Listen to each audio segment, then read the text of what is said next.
পড়ার বিষয় পক্ষ থেকে বলেছি, তোমরা যারা উচ্চ মাধ্যমিক পাশ করে গেছো এবং যারা রেগুলারে ভর্তি হতে পারোনি বা যে কোনো কারণেই হোক ভর্তি হওয়া সম্ভব নয়, কারণ আমাদের শিক্ষার্থীদের একটা বড় অংশ তারা বিভিন্ন কাজে জড়িয়ে পড়তে হয়, কারণ তাদের জীবিকার জন্য, এবং তারা চাকরি করতে বাধ্য হয়।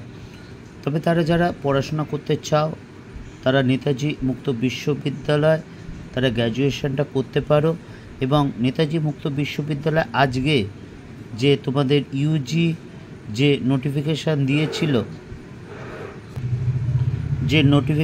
দিয়েছিল তা তোমাদের ভর্তি হওয়া শুরু হয়েছিল 1 আগস্ট থেকে, যা 30 আগস্ট পর্যন্ত হওয়ার কথা।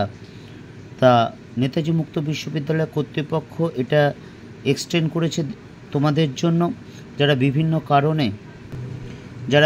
কারণে ভর্তি হতে পারোনি তাদের একটা সুযোগ দিচ্ছে এই বিশ্ববিদ্যালয় কর্তৃপক্ষ। তোমরা দেখতেই পাচ্ছ এটা ন্যাকের এ গ্রেডের কলেজ, এবং এখান থেকে পড়াশোনা করে কিন্তু অনেক শিক্ষার্থী অনেক ভালো ভালো জায়গায় প্রতিষ্ঠিত হয়েছে বা হচ্ছেও। কাজে তোমরা কিন্তু নির্দ্বিধায় এখানে ভর্তি হতে পারো। তোমরা দেখতেই পাচ্ছ যে কবে কি ডেটটা দিয়েছে। দেখো, ইভেন সাবমিশন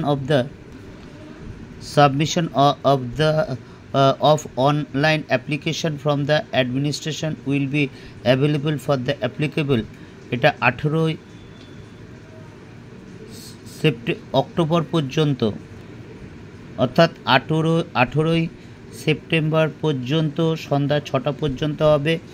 ডকুমেন্টস আপলোডিংয়ের ডেট দেখতে পাচ্ছ 20 সেপ্টেম্বর সন্ধ্যা 6টা পর্যন্ত। তারপর দেখতে পাচ্ছ review of application by the applicant if required, এটা 21 সেপ্টেম্বর সন্ধ্যা 6টা। তারপর দেখতে পাচ্ছ অনলাইন ফি সাবমিশন 23 সেপ্টেম্বর বিকেল 4টের মধ্যে।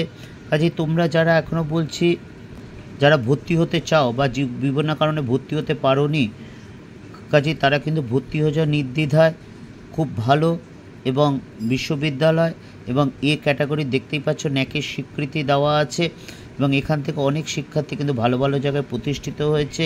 এবং আমরা হিস্ট্রি এবং এডুকেশন অনার্স এবং history, pol science, philosophy, education আমরা বিভিন্ন সাবজেক্টে অ্যাসাইনমেন্টও কিন্তু জমা করে দিয়ে থাকি। পরের বিষয় পক্ষ থেকে এতটুকুই, অগ্রিম শুভেচ্ছা রইল।